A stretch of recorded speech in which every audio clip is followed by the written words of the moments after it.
Oh, yeah. Oh, yes. Yes. Here I am. Here I am. It's Friday night. What else would you rather do on Friday night than sit here and talk football? I am incredibly excited. I am very, very excited. Very good game on Thursday night. It was a really good game. You saw a lot of different things from the Panthers and the Texans. Unfortunately, for those of you who don't know, JC Horn broke his foot. He's out 2 to 3 months. The Panthers do make the playoffs. He could come back for the playoffs. However, as of right now, it looks like he may be out for the season. Christian McCaffrey has a hamstring injury. I haven't heard anything back on his timetable for return. Big loss, but they really didn't need it. The one thing I'll say about the Houston Texans, there was a lot of things I was very impressed about. You can see, first of all, you can see the immense arm talent of Davis Mills, extremely talented young man. All the talent in the world. He probably won't show it this year, but if he continues as the starting quarterback for the Houston Texans, he'll get nothing but better. I mean, the arm talent, it really jumps off. And then a player I had a man crush on for a long time, Ross Blacklock, looks like a monster. So I thought the defense played really well for the Houston Texans. I actually think that they're still in that AFC South mix, believe it or not. Funk, what is up, man? Funk, I got to watch. First of all, I apologize in advance. YouTube's doing some goofy stuff with my comments. I'm supposed to screen every comment, but they just go through. I saw the first video that you sent. I'm still not sure that I'm still not sure it's by design or it's not by design that Goff's supposed to get rid of the ball quickly and he's supposed to check down. I'm still not sure. I mean, if you want to say Stafford just let it fly, I think he had a lot more control, a lot more ability to kind of do what he wants. And again, you know better than I do. Maybe he doesn't. Maybe Goff is just more comfortable doing the check downs. But if I was the Detroit Lions, my scheme would have Goff just going 1-2 check down. Or I would not have an elaborate offense, especially with those wide receivers that you have, or the lack of receiving talent that you have there in Detroit. And there is a receiving deficit. So, I mean, don't think that even if he was taking more chances, it could be more picks. And with the defense that you have, which is really lacking, it makes a lot of sense to just check down, punt, live for another day. But Goff, so no love for Jared Goff. And I think that I think that he's not a bad quarterback, but I think he's in a bad situation there. There's not a lot of talent surrounding him. Your defense isn't that good. So, I mean, and he's going to be your starting quarterback, at least this year.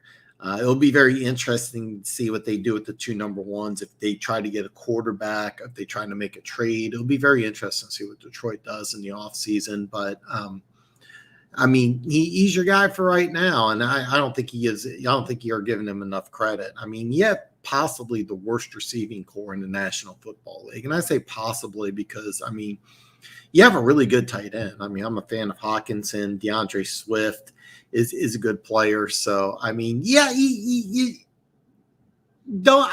wouldn't be I'm not as hard on him as you are. One Fried 40. What's up, man? Mike. Welcome, brother. Goff is below average. I actually think he's slightly above average. I would put him top 15.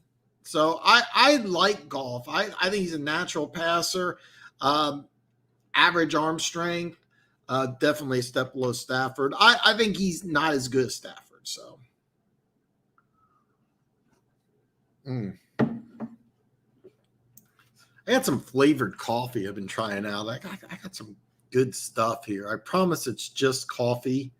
I am about, I'm going to say 73% sure I am not on drugs, but I am drinking lots of flavored coffee. So Barnes is going to start. So this is a good thing. This is a good thing. And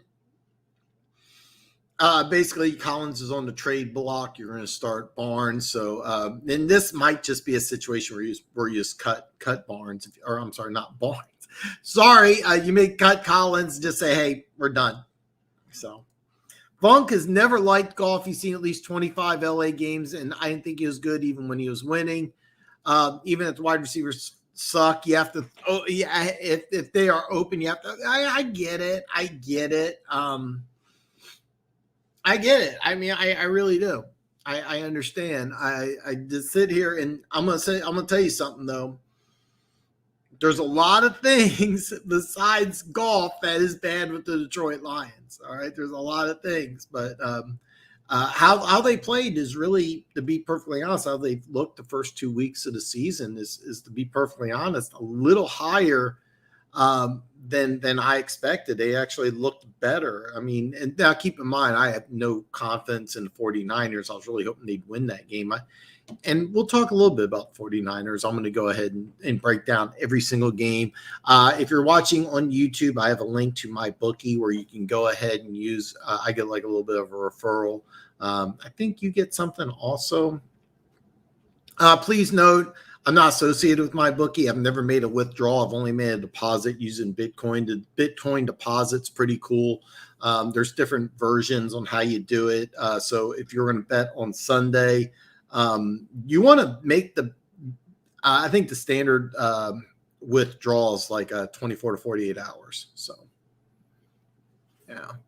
But anyway, I put 25 on Pittsburgh, which dropped from 4.5 to 3.5. It's now 3, which I'm pissed about because I wanted 3. I almost bought the half a point. Instead, I got 3.5. I feel good that they're going to cover it. I put 25 on that, and I put 50 on another game. A game that you can put action on, and I suggest you do put action on. But he's fine when everything is scripted. Once everything isn't perfect, he's that I will admit that you can rattle golf. You can rattle golf. There was a quarterback in Kansas City a long time ago by the name of Elvis Gerbach who had a lot of arm talent and a lot of athleticism. When he had a perfect pocket, he was as good as it gets. Really great quarterback when everything was perfect. You put pressure on him, and he folded like a cardboard house. And yeah. So if that's the case, I get it. And then keep in mind, you got 2 first-round picks over the next 2 years. So it's really going to be interesting to see what Detroit does. They may want to put more around him. They just may want to move on and draft a quarterback this year. Of course, I cannot pronounce the Clemson kid's name. And even though Clemson hasn't looked that good, he would still be he's still the guy who I think is going to be the number 1 pick in 2023. You may want to go that route. There may be a quarterback that they like in this draft. We'll have to wait and see. There's always a possibility that there could be a trade. Let me just throw this out. Let me just throw this out because it's going to be a very interesting name after the season's over. I think his contract may have been reworked, but after the season's over, how would you feel about Ben Roethlisberger? Just throwing it out there. Tim, what's up, brother? What's up, man? You probably saw it, but a guy made a $25 bet on 16-game parlay, won 15 of them, and lost on the Lions money line. Bet MGM ended up giving him $133,000, would have won $737,000. No, I didn't see it. And by the way, I'm going to say this to everybody out there. Do not do parlays, okay? Do not do parlays. I'm warning you, don't do it. And the reason why is you see stories like this and you get tempted. I'm telling you right now, this guy will easily lose over $100,000 on parlays trying to catch up. I'm telling you this right now. Do not do parlays, but it's cool that, it's cool you want. Oh, Detroit needs wide receivers, linebackers. Yes, they do. Yes, they do, Funk. And here's the deal: because you're accumulating draft picks, you're gonna add a lot. I'm gonna keep saying this. The foundation is phenomenal. The foundation is phenomenal. This year's going to be rough. 2022 going forward is going to be really nice. And when the draft comes around, Detroit's going to be a fun team. We're going to talk a lot about Detroit when the draft comes around. It's going to be a lot of fun. The Indian Casino start sports betting October 5th. Wow. Mike, yes, you could walk to the casino. Oh my God. Mike, I actually, man, that's awesome. I've never been to an Indian casino. I've never been to an Indian casino. So I'm curious what kind of lines they're going to use, and what kind of variations, what kind of bets you can make. Please let me know the action that you're putting down, and I'm going to do everything I can to help you win some money at those Indian casinos. So hopefully, with my assistance and your obvious knowledge yourself, we can maybe put them out of business. Maybe not out of business too much. I don't feel sorry for taking money from casinos. Let's be very clear about that right now. I have no problem bankrupting some casinos, but I don't see that happening. Those Indian casinos are going to get lots of money. They're going to get lots of money, but hopefully not from you, Mike. Hopefully you'll be withdrawing, and hopefully this casino offers you a lot of comps too for sports betting. When I went to Harrah's and I put down all those bets, I was expecting a lot more in comps in return. I got next to nothing. I was very bummed out. However, they sent me an email. It's a little confusing. Harrah's gave me a $50 free play for October, which is kind of cool. I'll play it on a single hand of blackjack. So, but hopefully they offer you good comps, and hopefully you make a lot of money from them. So that is really awesome. I'm very happy for you, Mike. I'm very happy for you. So that is really great news. I'm good with golf till 2023, and even for a half of that season. Well, you may be in a situation where 2022 there's somebody who's going to take over. You may get a rookie. You may want to trade for somebody. It'll be very interesting to see what happens. There's going to be some free agent quarterbacks that are going to be available. It'll be very interesting to see what happens. I talked Ben Roethlisberger. You got Dwayne Haskins. Oh, great! I'm 12 minutes in already. I already had a name breakdown. Here I am. I'm 12 minutes. Already had a breakdown here with names. The New York Giants quarterback. Oh, Jesus. I can't believe it. I know it's Dan. Oh, Jesus. I am so embarrassed. The coffee is not quite kicked in yet. The coffee is Daniel Jones. Yeah. I'm so sorry. I'm embarrassed. Anyway, you got Daniel Jones. He's going to be available. You got Drew Lock from Denver. He's going to be available. Jacoby Brissett, if he looks really good, he's going to be available. Of course, the big name Deshaun Watson's going to be available. There's going to be a lot of names out there, and then let alone the rookies that you can always choose from. So, a lot of names. You could have a new quarterback in 2022.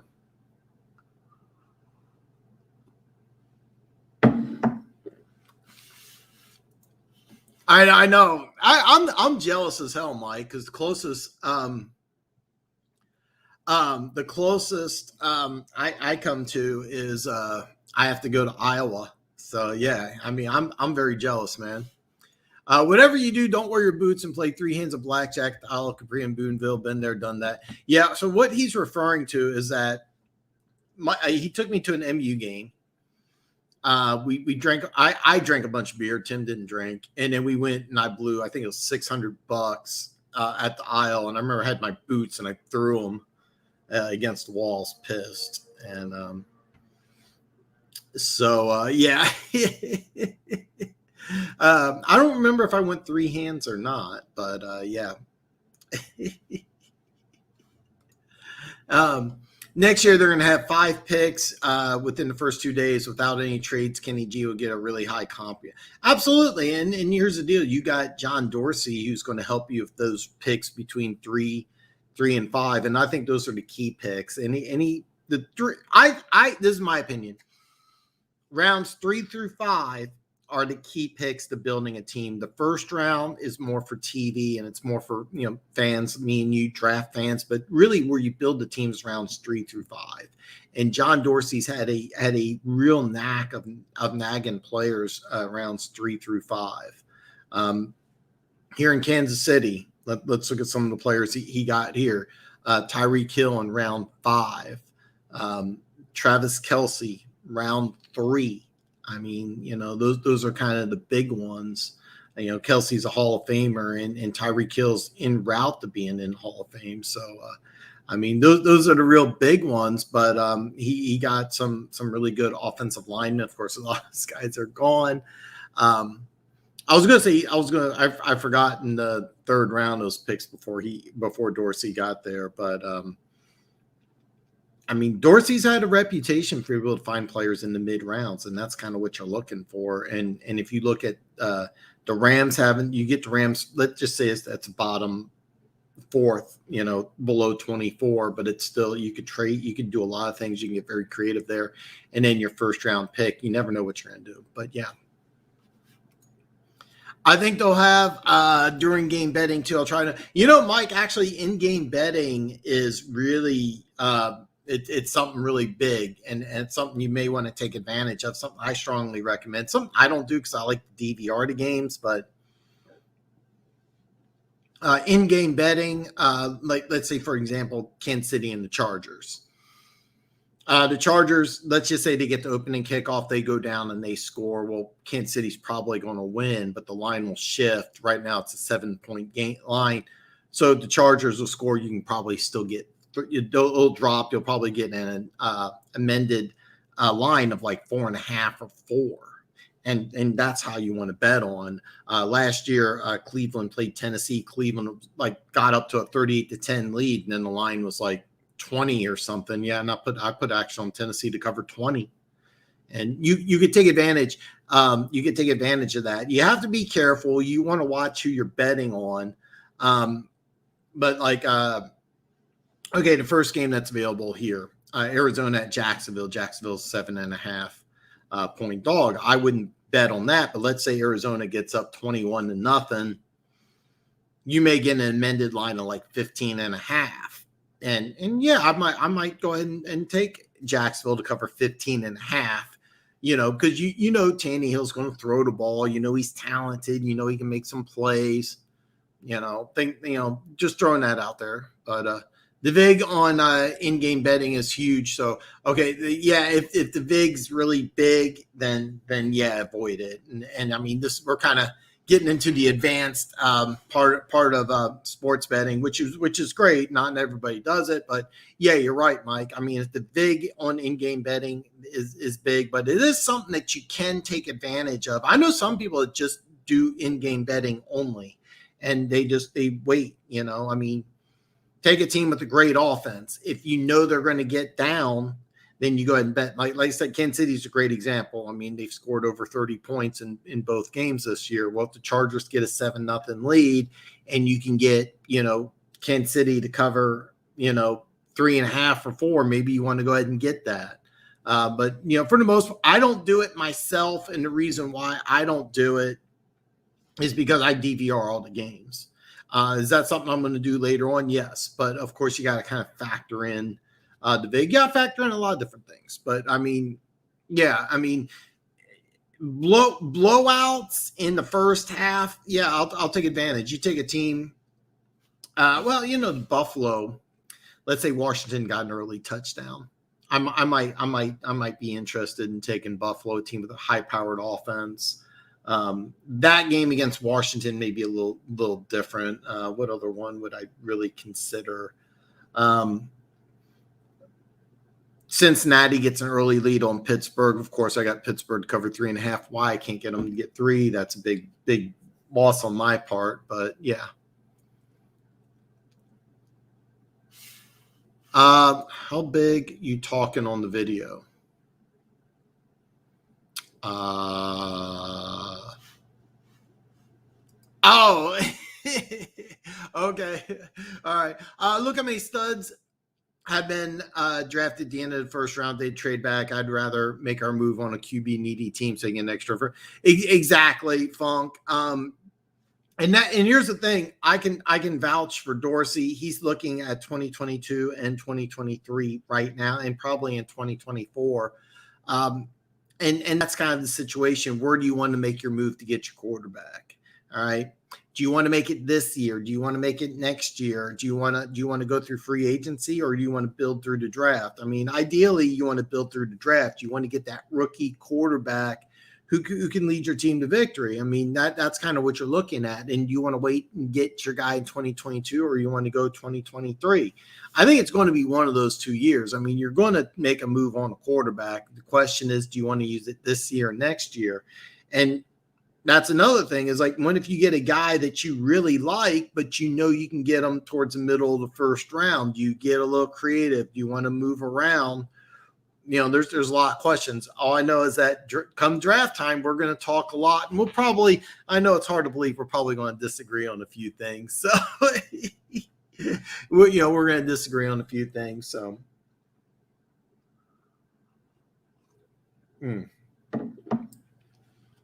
But you know what? I said that I was going to break down some of the games. I'm going to use my bookie. If you're watching on YouTube, you can go ahead and put the link below. I have a little link that you can check it out yourself. Of course, Mike, in a few weeks, will be checking out the Indian Casino, and I can't wait to hear about all the sports betting that you're going to do, Mike. That's going to be awesome. The lines I'm going to get are from my bookie. I'm going to just kind of go over these one at a time, and I'm going to reveal the game that I put action on. You already know about Pittsburgh. There's one other game. If you've been watching me for a while, you probably know who it is. You probably know who it is, but it's a good one. It's a good one, and I really suggest you put action on this one. I have one game that I bet on last night, and the line hasn't changed. You want to take advantage of it. You want to take advantage of this one. This is a good one. But I'm going to go over some of these games here. Arizona's traveling to Jacksonville. Arizona's a 7.5 point favorite. Over under is 51.5. I am not going to touch this game. I'm not going to touch this game, but if I was, I actually would like to over. And the reason why is I think that you're going to see some garbage touchdowns by Jacksonville late. Kyler Murray is, I think, with the injury to McCaffrey, he shifts into basically him and Derek Carr are now, pretty much neck and neck. I got Carr as my MVP candidate.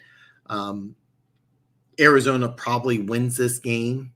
I mean, let's be fair. I hate 7.5. This might be a game that you may want to try to bet it under a touchdown, but if I'm going to bet this game, I'm taking it over because I see a garbage touchdown or two late from Jacksonville. Not a game I really like because I do like Arizona to win. I think 7.5 is a perfect line. I think you'll get action from both sides. If you had to put a gun in my head and say which one I like, I would probably take Arizona, even though I hate 7.5. So, Amazement, what's up, brother, man? I know we disagree on Pittsburgh, Cincinnati, and I'm glad you got Cincinnati in 5 because the line's 3 now, so it's a great line. Titans +6.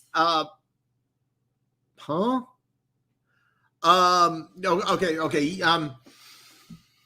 I know you said +6, but I'm sure you meant -6. Tennessee's at home against the Colts. My bookie, that was actually the next game I was going to go over, is Tennessee's a 5.5 point dog. You probably got 6. That's fine. You're banking on Carson Wentz. He's a game time decision. If Carson Wentz does not play, you're going to get 6. Okay, yeah. You got -6. If Carson Wentz doesn't play, that's solid. That's solid. That's going to hit. If he does play, I still think you're good. I'm worried about Titans letdown. To tell you the truth, I actually like the over-under on that game better. It's only 48. I actually think it could be a high-scoring game, even though both defenses can make some plays. I actually do like over 48. I didn't check the weather report, but I do like 6 from Tennessee, especially when Wentz is a game-time decision. Pat Saints under 42. I like that one. Normally 42 is a number that I hate betting under. I don't see how this is not a defensive struggle. Me and you disagree, but I love your number. I wanted 3. I got 3.5. I should have got 3, but yeah, we disagree. And Chargers +7. I don't like that one because the reason why I don't like that one is because Gus Bradley's defense did good against the Chargers. This is a slightly different defense. From what I've gathered, it looks like Chargers are going to play a lot more man in this defense. That's not good against a team like Kansas City, who's really pissed off after a loss. In this game, I was waiting for the under to kind of go down a little bit. The magic number I was looking for is 52. I don't think I'm going to get that. I'm also going to look at CEH rushing yards on that one. So, I mean, we disagree. We like, 2 we don't, but that's okay. I'm always going to wish you best of luck. And especially with the Chiefs-Chargers game, I need the Chiefs to win, being a fan. But I'm not putting action on that one. And I think, let me double check here.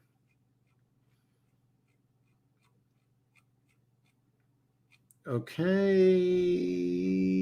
And okay, yeah, it's 7. My bookie has 7, and it's moving a little bit. It may drop to 6.5, but I'm going to pass on that one.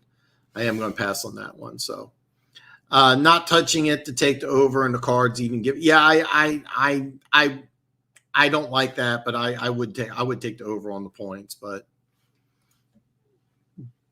All right, so let me break this down for those of you that don't know. Normally, when you go ahead and you put action down on a game, it's -110 to open up either way, which means that you have to wager $110 to win 100. 11 to 10 is what he means. Now, in-game bets, that changes dramatically to 13 to 10, and he's right. You only want, and this is why you got to hit on these big. You got to scout the games out ahead of time. You have to have a good feel on the teams. Like Kansas City is famous for, like against Cleveland in week 1, they were down 22-10 at half. Then they're going to go ahead and you knew that they were going to go ahead and get better. I don't know what the line was because I didn't I watch it on DVR, so I wasn't watching live, wasn't paying attention, but that would have been a good one. You have to do some scouting. You have to be prepared ahead of time. Don't do in-game betting unless you're prepared and you have an idea. Here's the secret to in-game betting. You want to bet on home teams that get down with good offenses, okay? Good teams that get down at home. That's kind of the formula, and that's a basic 101 formula. So it's not a you can get creative if you want, but if I'm going to do in-game betting, I'm betting on home teams with good offenses, or if not good offenses, at least solid quarterbacks. I'm betting on Mahomes, Rodgers, Roethlisberger, even though the Steelers' offense has been so. That's a team that I would like in betting. So yeah. Should Lions draft defense or quarterback next year? There are legit all-star. Yeah, that's the tough question. Because Thibodeau I think he's more of 4-3 defensive end, but could he be an outside linebacker if you're going to stick that 4-3? Let's just say you're going to run that 3. I'm sorry, I misspoke. Let's say you're going to run that 3-4, okay? Let's say you're going to run that 3-4. Thibodeau can play 3-4. All right. You got, I want to say Stingley, the LSU corner, legitimate superstar. Yeah, you could take him.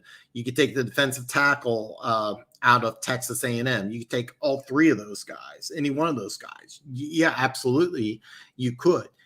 Or do you go ahead and you go quarterback? And that's the question.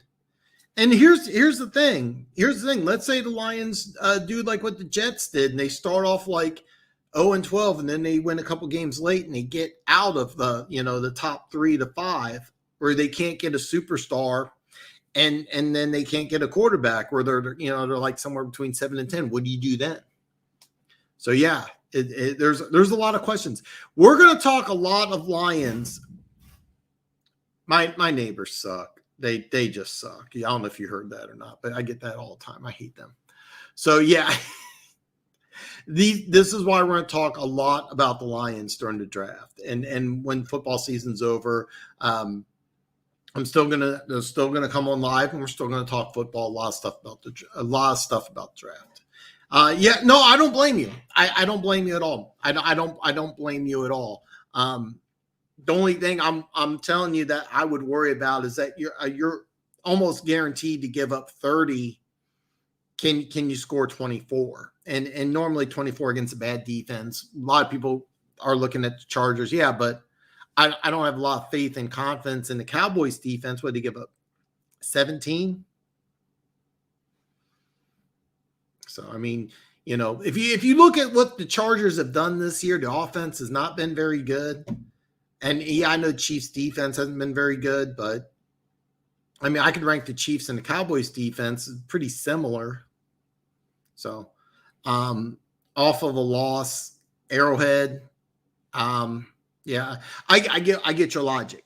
I don't share it. I would have been more apt to take the over, but I'm looking for the number to drop. Right now, it's still 54.5. So I'm probably going to pass on that game completely. I'm inching, like I'm CEH rushing yards, because I think the number may be really low, like 40s, low 40s. So. Pride in the first 3 rounds, they can draft 1 outside linebacker, 1 inside linebacker, 2 DBs, and a wide receiver. At least that's what I'd be aiming for in the draft. Exactly. And I'm assuming that outside linebacker, you're talking Thibodeau. That would be kind of the guy I would circle around. He's, the number one. He's the number 1 pass rusher in the best. Do I like to do prop bets? Yes, I do. I've been getting more and more into it. There's a show on Wager Talk called Prop It Up that comes on Fridays. It was Friday afternoon. They moved it to Friday morning. That's a must follow. I'm not associated with Wager Talk, but the 3 guys that do it, I follow them all on Twitter. If you message them, they actually will message back. They'll respond to tweets. I use Twitter. My Twitter link's below, so you can get access to all of them. If you message me, I'll shoot you their links if you're interested in the show. They do a lot of prop talk. I've been getting more and more into it, but not as much. But I will do prop bets. Absolutely. And we'll talk prop bets here. The only problem is with my bookie is that they don't do the props till like the day before. I have no prop bets available. You can hit me up on social media. All my links are below, and then you can always email me here if you have any question about prop bets. I will get back to you. So yeah. What about safety? Yeah. Pride safeties are in a DB group. Amazement. I've been getting more and more into it. But I do listen to a Prop It Up show. And I also look for trends. I don't do it nearly as much. It's something I'm getting more and more into. But Music City guy, what's up, man? How's it going, Mike and company? Yes. Well, by the way, I didn't think about this. Alex, our resident Houston Texans fan, is gone. And just if you, for those of you who do not know Alex, he's a big Texans fan. And the other 2 things about Alex is that he really loves Bill O'Brien and the Dallas Cowboys. So if you don't know that, and he's not here today. So when he comes back Wednesday, hopefully the Cowboys will do good. And of course, he's a Bill O'Brien fan. We'll talk about this more. And hopefully last year you won, but that's how Vegas makes a lot of their money. Is bad prop bets. So we'll talk about that, but be careful. That's a way to lose a lot of money. Prop bets on the Super Bowl. Vegas makes a ton of money on the Super Bowl for prop bets. So be careful. Bold prediction: if the Bucks don't re-sign Godwin, and I could absolutely see Godwin going. Yeah, absolutely. So, I'm going to say this here. I think Godwin definitely will be gone. They have a rookie receiver that they're really, really high on. They like Antonio Brown. There's only so much money around, and Godwin wants a big money, and Detroit will overpay him. So yeah. Pride. How can any player? It's going to be a lot of money, Mike. It's going to be a lot of money. Godwin's going to get an insane amount of money. Jalen Darwin. That's the guy I was trying to think of. He's going to get big time money. Like he'll get he'll get something like a 4-year, $85 million contract. Like he'll get something big. I mean, he'll get a big one. I'm sorry. Wager Talk. Yes. Wager Talk's on YouTube. It's much bigger channel. They got multiple shows. The Prop It Up Bet is the show that I think is a must follow. It's the one I've tried to follow. They used to come on Friday afternoon. It comes on earlier. It comes on Friday morning. But Wager Talk, I know Mike follows it. They have a lot of really good shows. They have a show Monday where they break down everything. Teddy Covers, one of my favorites. Really, really good stuff. If you're an amateur in sports betting, Wager Talk's a must follow. I know my stuff pretty well. I'll show you all my bets. I got one more bet. I have a good bet, and I'm pretty sure you already know what it is. But I did put some action down. But it's Wager Talk with a W. Yes, and it is. They have a great YouTube show. They have some things I need to incorporate. I need like a really cool beginning without me just saying yes and getting all excited. But yeah. Amazement. You have Tyler Johnson, unless Chris the guy. Even if he's not the greedy type, he's got to think about himself, and hopefully he has somebody in his corner saying, look, this is the only time in your life that you can make $20 million a year. Do it. I mean, well, most professional athletes, this is the time in their life where they can make more. So somebody in his corner say, look, make $20 million a year. So yeah.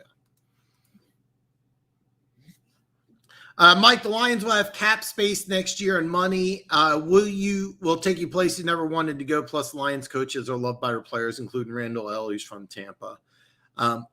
They do have some really neat position coaches that are available, and hopefully they will stick around.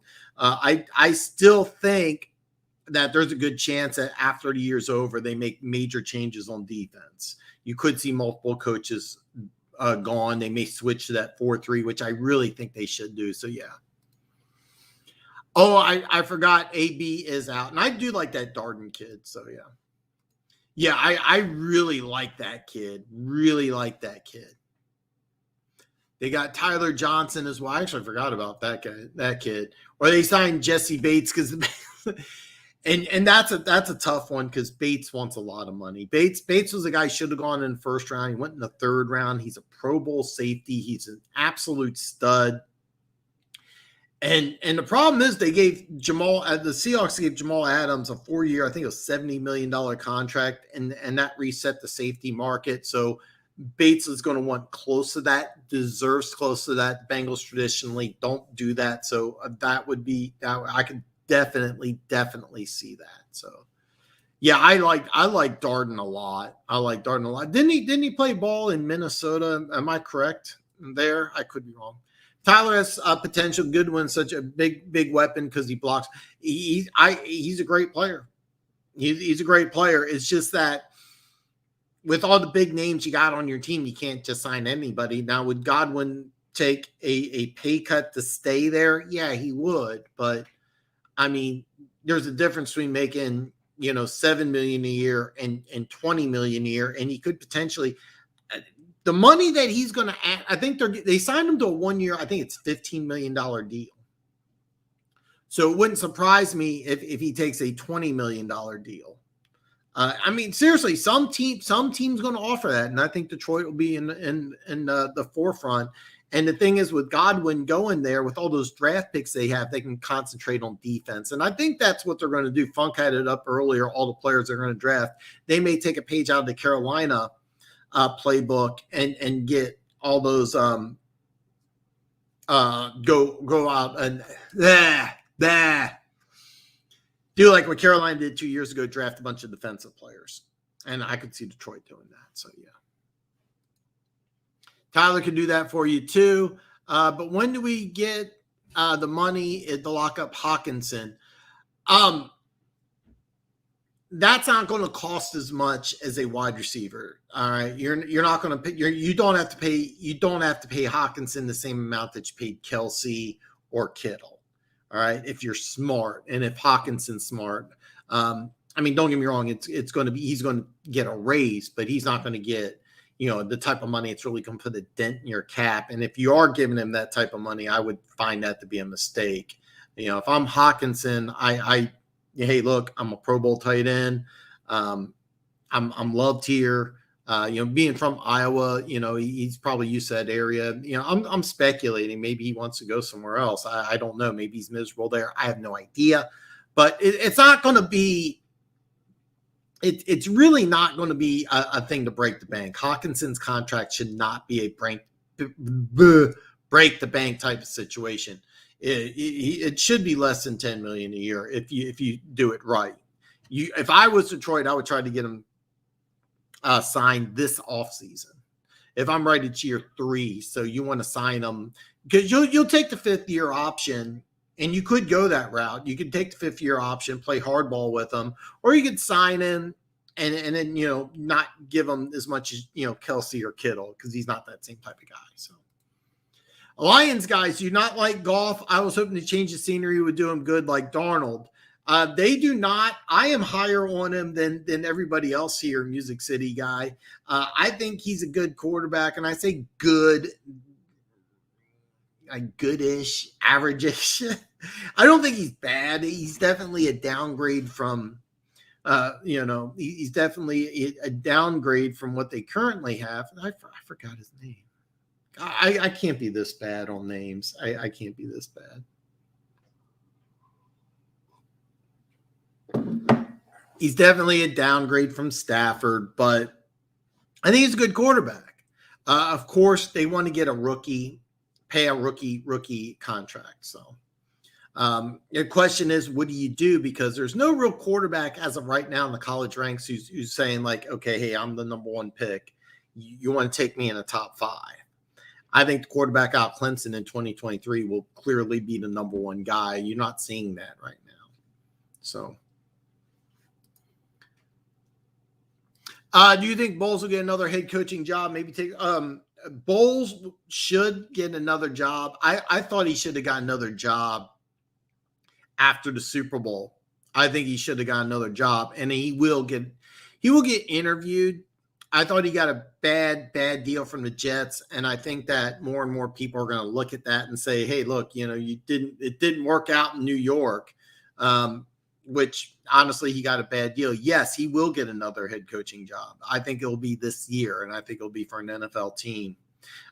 It's too early to speculate on which NFL teams are going to need a hire, but if I had to, say, hey, this is the team that I would want them for, and a team that has a coach on the hot seat, it would be currently Chicago, because Chicago has the same type of defense. There wouldn't really need to be that much of a change.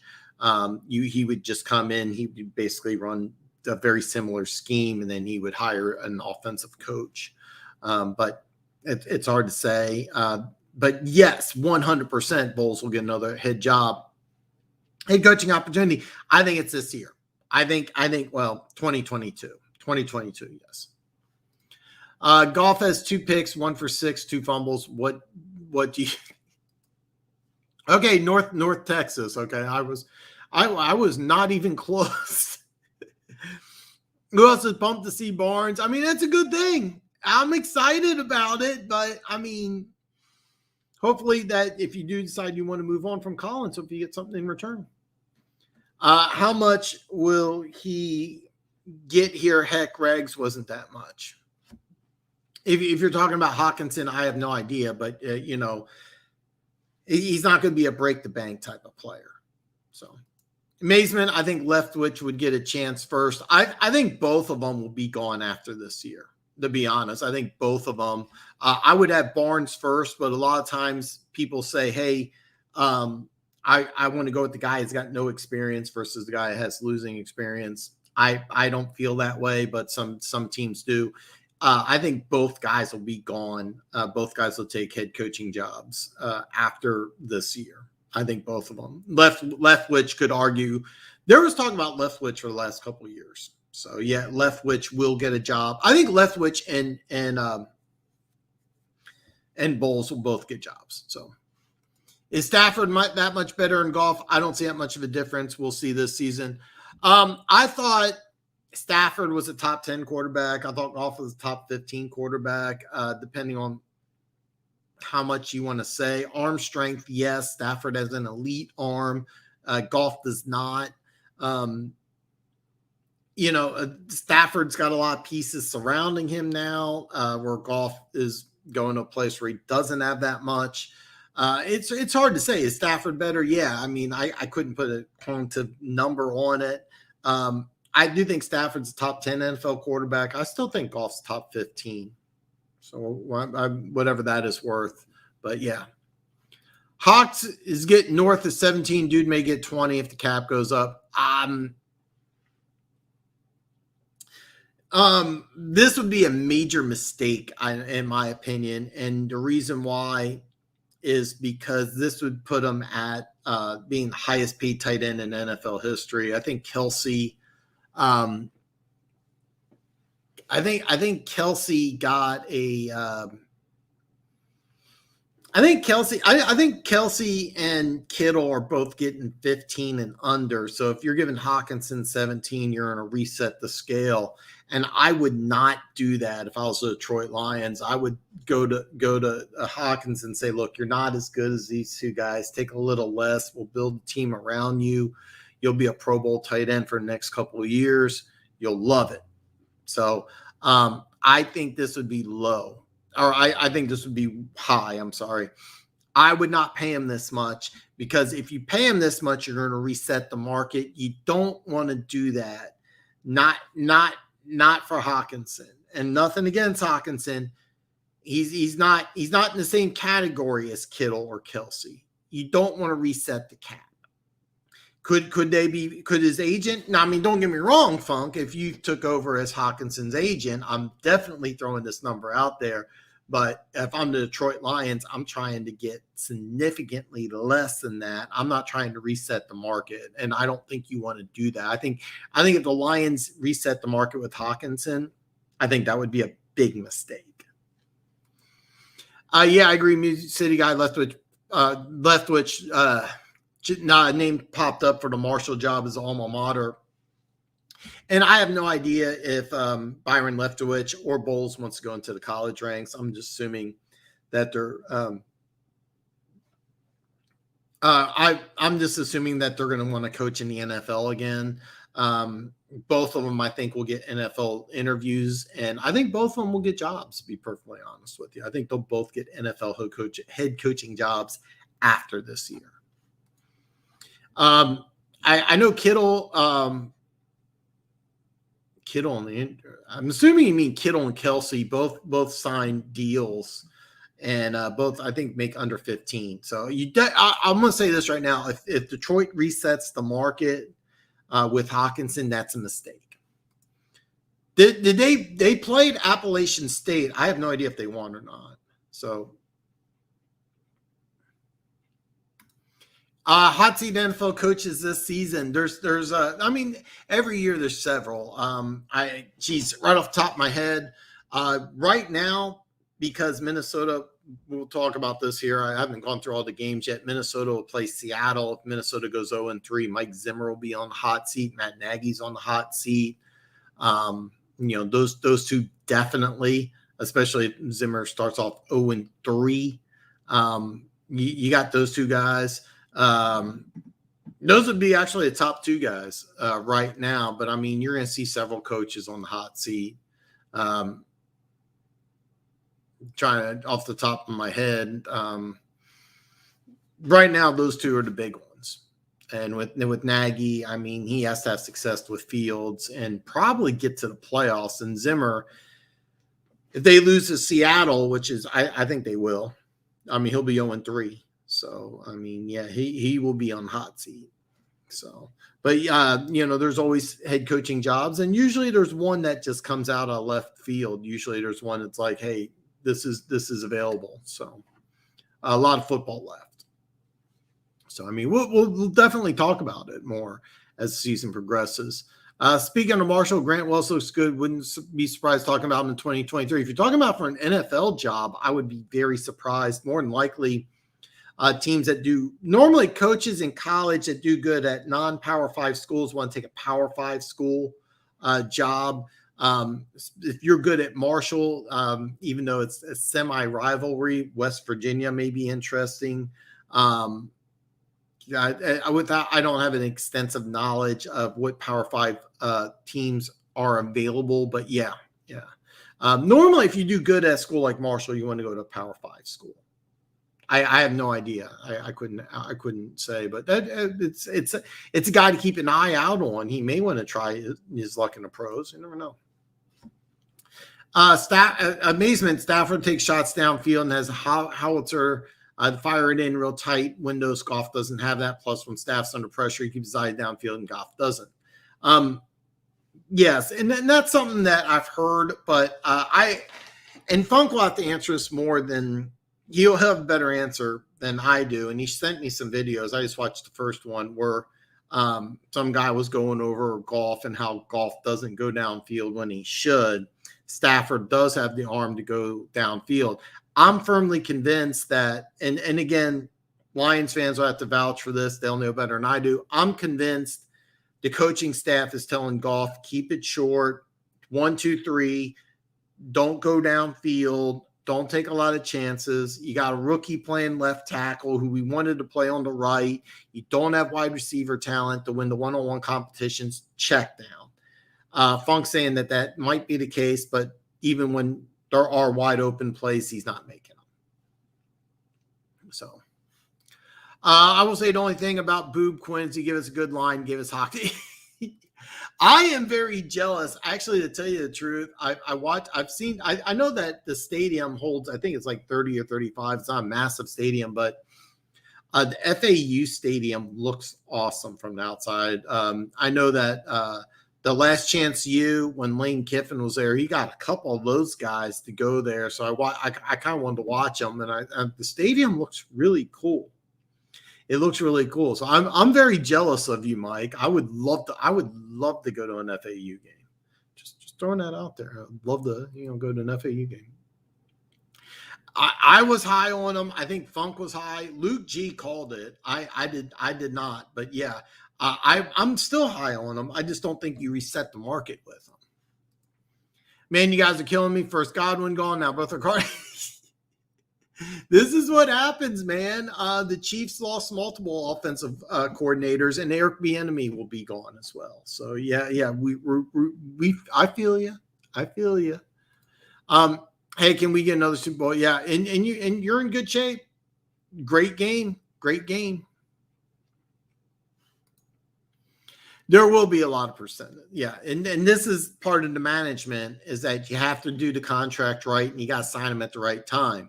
Right. That's why I would sign him early, because what you don't want to do is wait to sign him. And this is, by the way, a big issue with Dorsey in Kansas City. He played hardball with Justin Houston, made him play that last year on his contract, and he was really pissed.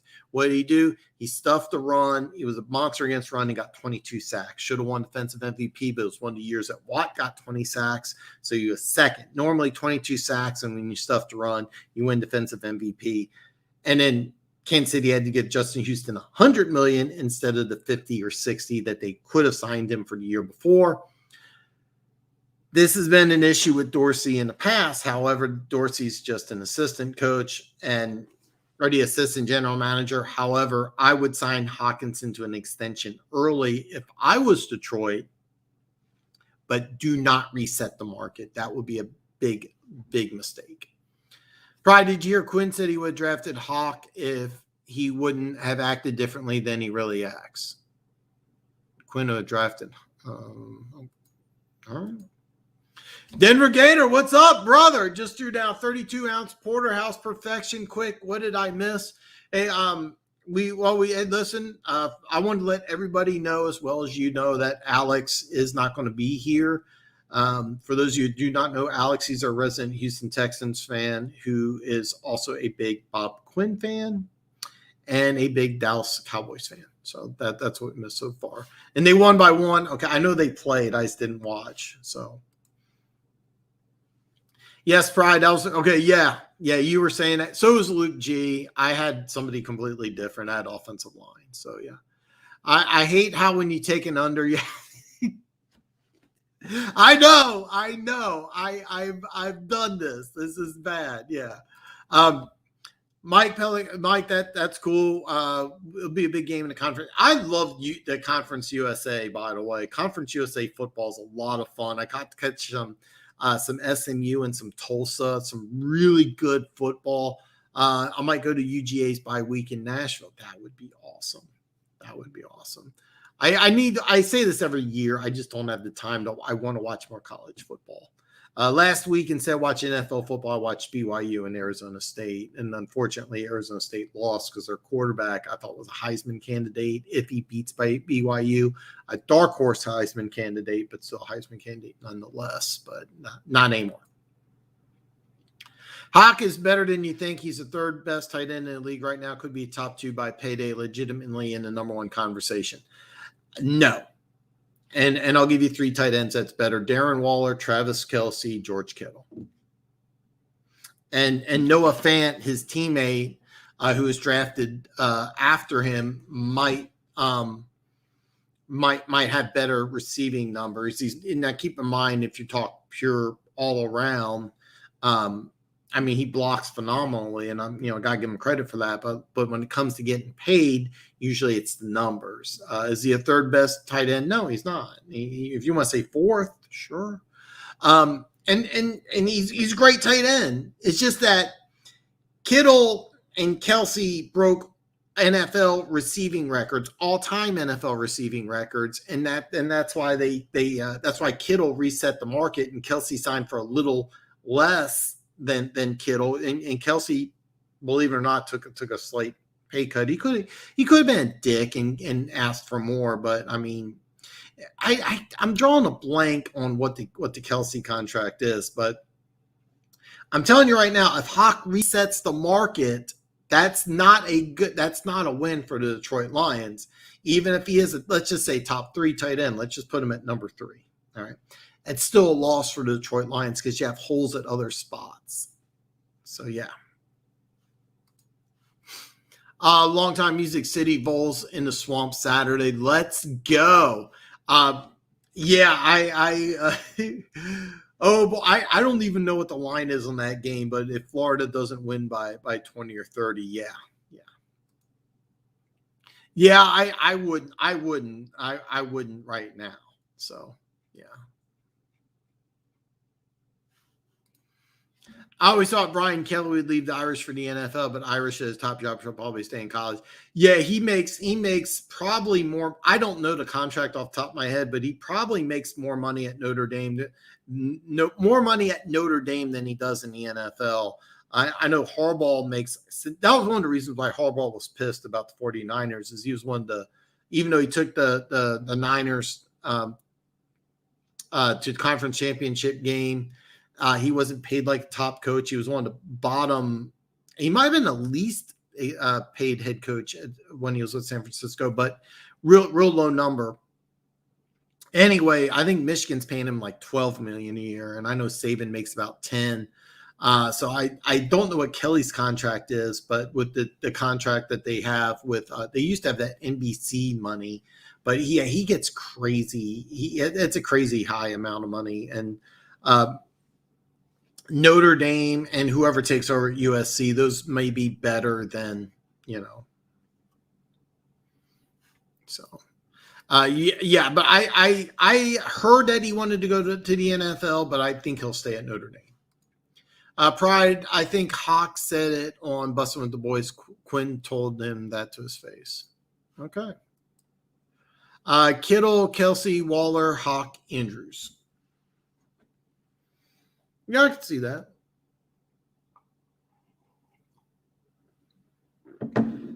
I mean, I'd obviously switch Kelsey and Kittle, but I mean, yeah.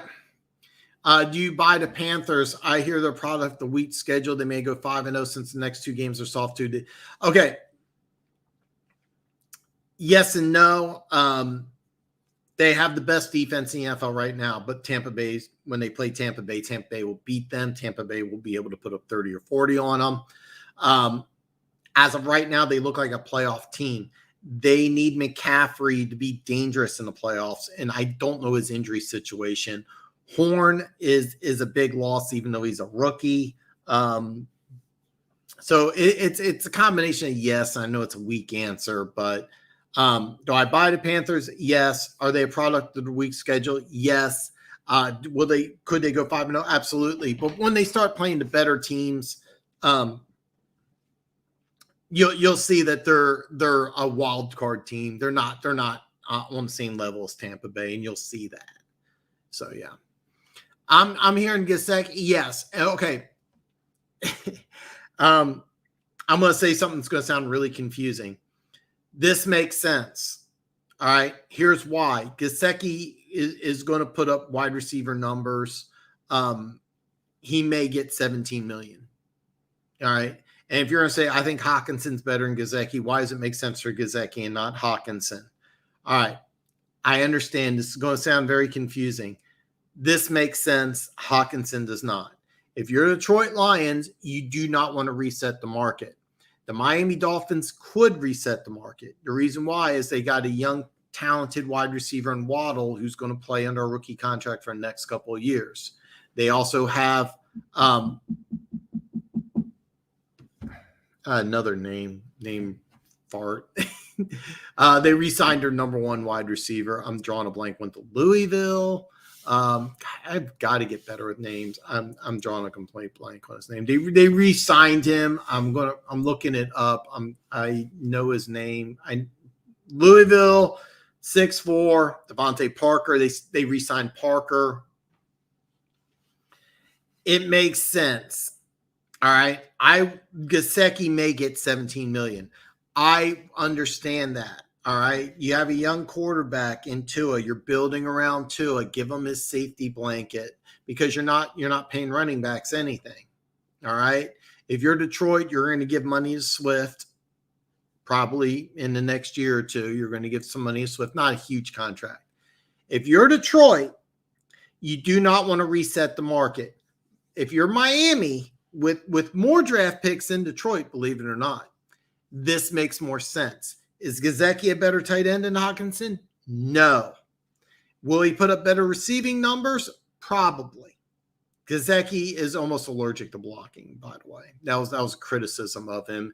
That was the reason why year one, the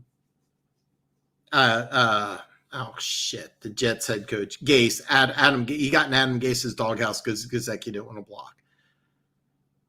I understand that. I don't think Gesicki's as good as Hawkinson. This makes sense for Gesicki to get 17 million from Miami. It does not make sense for Detroit to give Hawkinson 17 million because Detroit needs to build. They need more pieces. Miami's set. Miami's ready.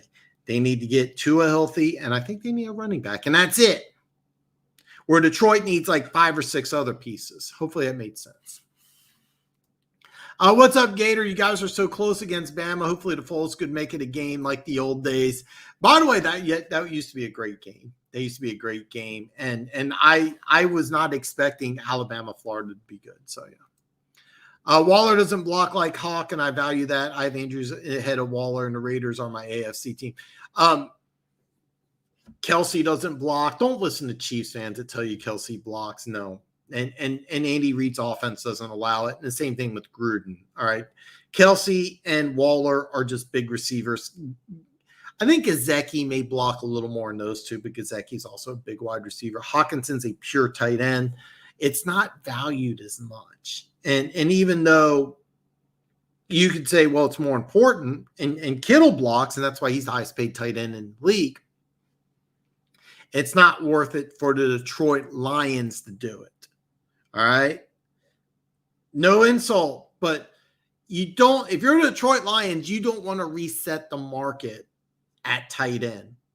All right. Am I making sense here? That would be a major mistake. But Waller is dangerous. Yeah, he is. Actually, it was told one time, Tanyan, you heard that from a cheesehead, and that was a delusional cheesehead. Tanyan's a good player, too. Tanyan's a good player.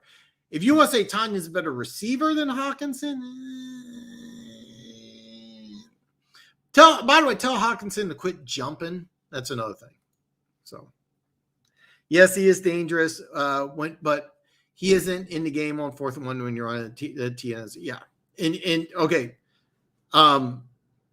he's a lineman in Detroit. In Kansas City, when they have Kelsey in there, he's not another lineman. So, well, okay, his contract's not up for a while. So, Tanya. I actually 100% agree with you, Funk. So hell is now frozen over. So yeah. Okay. That's what I was thinking. And that's a good thing. It's not a major injury. And basically, and this sounds kind of crazy, but if you're the Carolina Panthers, you could actually think to yourself, hey, let's get McCaffrey healthy for the playoffs, because you know you're not getting the 1 seed. All right. Let's just be clear. The Panthers know deep down they're not better than Tampa Bay, probably not better than a few other teams. They know that. But they also know that they get in the playoffs, good defense. McCaffrey gets 30, 35 touches. We got a chance against anybody. And that's what they got to think. So, yeah, this is – okay, that's good news. And this is the perfect couple of weeks. We just had – somebody just went ahead and said the next couple – I haven't looked at the schedule. But, yeah, I know their next couple of games are weak. So, perfect. That's good news. Yeah, music missed the days when it was being a good rivalry. We could have beat Bama, a few critical mistakes. Can't wait to see the Vols bring it to the Swamp, hoping for a great game. Go Gators. The Hawk needs to get like that. I do agree. I agree with this 100%. If you reset the market, it's a mistake, though. I think the Gators was, you know what? I have, I won't look it up. I'll take your word. 19.5. Vols quarterback's terrible. We should route him. Hopefully Richardson plays. Already a fan favorite. Is Richardson your quarterback? Because I know you played with that backup running back quarterback, that running quarterback who I was like, oh my God. I watched him play a little bit last year, and he looked like a lot of fun. So Kittle is a very good blocker. Yeah. One more thing on Hawk, you can't re-sign him until after next offseason. They should do him like they did with Rags. I don't think so. You want to see if you can get a bargain with Hawkins, and you don't want to reset the market. Yeah, Devontae Parker. I can't believe I couldn't remember that. I knew what school he went to. I couldn't remember his name. Kittle's driving me crazy for my fantasy money team. I can't even get a bologna sandwich. We are, we're going to talk a little about that. I'm just getting my comments in here, man. This is my favorite thing to do is read the comments. But, yeah. I never said it was a win for the Lions but paying him when the cap goes up to around 225, and who else on this roster will be coming up that's worth paying? That's the point, Funk, is that you need to get free agents in there, and you're going to have to overpay. We just talked about Godwin. You're going to probably give him around 20 to 20. You're probably going to give Godwin around $20 million a year. You're going to have to pay for Godwin, all right? And what happens if you go after a free agent quarterback? You think you're going to get one of those cheap? Pass rushers, extremely expensive, and you're probably going to need a multitude of those. That's why the draft picks are important, and that's why you want to go ahead and you want to get as many draft picks as you can. But the positions that you're going to have in free agency, they're not going to be cheap. You're going to have to overpay. So, yeah. If AR 15 plays, grab your popcorn. Dude came out of nowhere and is fun to watch. AR 15. I'm drawing a complete blank. Funk, they should sign him similar with the. I don't agree with that. I Ragnow, it made sense. I get it. You want to see if Hawkinson. You play hardball with Hawkinson. I know that sucks to say, but you really want to play hardball with Hawkinson. Get sucked. Yeah, baby. AR-15, my heart dropped when he got hurt against South Florida. Lucky it wasn't too serious, Denver Gator. Is he that quarterback? Is he that quarterback? I haven't had a chance to watch, so yeah. On Coward's show, he said the Dolphins owner public stated the desire to trade for Watson. What are your on the dynamics of it all? Okay. Originally, they were so high on Tua. All right. Remember the tank for Tua, and they were in love with Tua. So then they get him. He struggled his rookie year. Now he's getting hurt. So I still think Miami really wants to see what they get in Tua. So I don't see anything till after the end of the year. If they go ahead and decide that they want to move on from Tua, which I normally I would say it's too soon. Normally I would say it's too soon, but if he can't stay healthy, then it makes sense, and you have to trade capital. You're also going to get Jacoby Brissett, who's going to have an opportunity. I was really high on Brissett. So without giving you, if I'm going to give you an answer, they have the trade capital. They may have the desire to, but I'm not 100%. I'm not 100% sold on that. The team that I actually think right now would be the number one team for Watson would be New York Giants, because Daniel Jones is not making it, and they also have trade capital. And also, I mean, even though Miami's probably a great place for him, I think he's from the Florida area. New York's a major media market. And so he has an opportunity to make a lot of money in endorsements. And plus he does have weapons in New York. And he also has Jason Garrett, who if he stays there, is going to be a guy who's really good at working with quarterbacks. So there's a lot to like about going to New York. So we'll have to see how this plays out. But ideally, Tua steps up and becomes the franchise quarterback. It seems a little weird to give up on a guy that early, but if that's what happens, it's what happens. I mean, there's a lot of time between now and the end of the season. But yeah.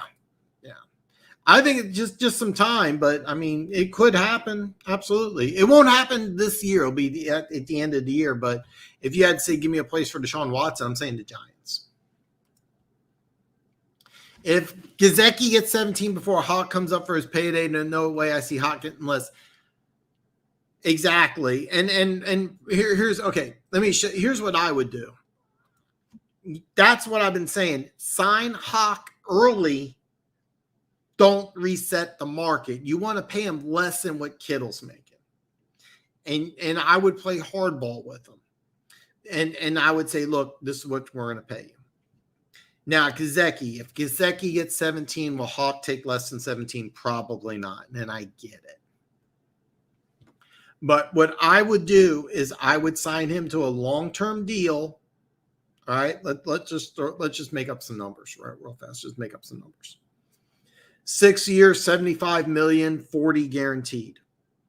You don't reset the market. You pay him a good amount, and you make it work. That's what I would do. I would try to do that now. Do I want to pay him more than Kittle when I have so many holes on this team? No, I wouldn't. So yeah, I get what you're saying. Resetting the market for Detroit for anybody is bad because they have so many holes. Miami's a different situation. They have a lot of young talent. They have more draft picks. They're one of the few teams that have more draft picks in Detroit. So yeah, if I'm the Lions, I sign Hawk, or I'm in discussions to sign him now, to sign him early. And keep in mind, Ragnar was a first round pick. Okay. But yeah, absolutely. So we don't see the Panthers till December, Dan, twice in 3 weeks. Oh, I did not know that. But yeah, that's going to be some fun games. But here's the thing, though. When you do play them, I have a feeling that Tampa Bay will probably have that division locked up pretty close, unless the Saints make a wild run. I mean, don't get me wrong. I mean, Panthers are a great story. Am I buying into them? Yeah, they're a wild card team. Are they going to challenge the Panthers? No. Or I'm sorry, are they going to challenge the Bucks? No. So Kelsey equals T. He's not quite that bad. But don't listen to Chiefs fans that say that he's a great blocker. That's simply not true.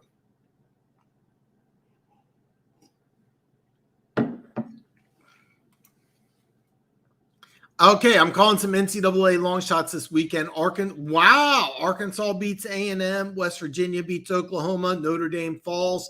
Gators move to 6th place. The rankings are on fire. You know what? Believe it or not, I did look at this. Notre Dame's a 6-point dog, and they're playing. I think it's a neutral field. I think they're playing at Soldier Field. They're playing Wisconsin. I actually really do want to see that game. Without knowing anything about West Virginia, I don't see them beating Oklahoma. I think Oklahoma is really amped up to really do some things.